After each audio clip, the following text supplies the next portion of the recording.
Hopp has been the target of sustained personal abuse from sections of club support, most notably Dortmund, but also from the ultra ranks of Borussia Mochenglabac, Bayern Munich.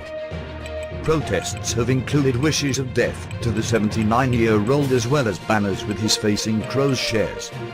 The outburst fans has a bit of history attached to it, and it dates back to 2015 when Hopp took over majority of voting rights in 1899 Hoffenheim over and above his existing 49% in the club. Now, this isn't single quote TTB an unusual thing in the current era of world football, where the business side of the game has also advanced to a pretty high level, in some cases even overlapping the passion for it.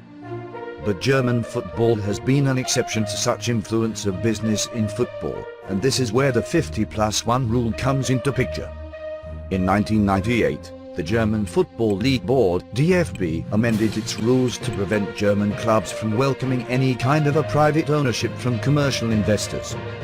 This means that the clubs can have private investors on board in their administration, but 50% or more voting rights shall always vest with the club or any not-for-profit organization.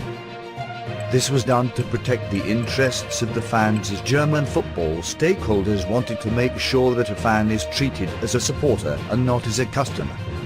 Talking about the same, Borussia Dortmund CEO Hans-Joachim Watzke said this in 2016. The German spectator traditionally has close ties with his club, and the 50+1 rule does significantly more good than harm in Germany. Most clubs won't get a Roman Abramovich, who in the first place wants to see Chelsea winning. Most of the investors want to earn money. And where do they get it from? The spectators. In essence, this means that private investors cannot take over clubs and potentially push through measures that prioritize profit over the wishes of supporters. The ruling simultaneously protects against reckless owners and safeguards the democratic customs of German clubs. A big flaw which lies in the 50+1 rule is the apparent exemption given to some clubs. The exemption from the rule states that, if any club has had a private ownership for more than 20 years, they need not comply with the 50+1 rule and are officially exempted from the same.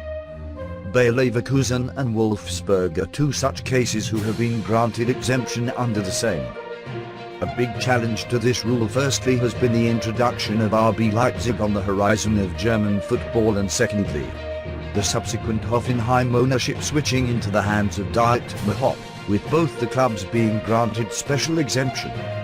In 2009, Austrian energy drink giant Red Bull rebranded fifth-tier team SSV Mark Randstad to former RB Leipzig, who then climbed through the divisions to finish as Bundesliga runners-up in 2016-2017 and qualify for the UEFA Champions League.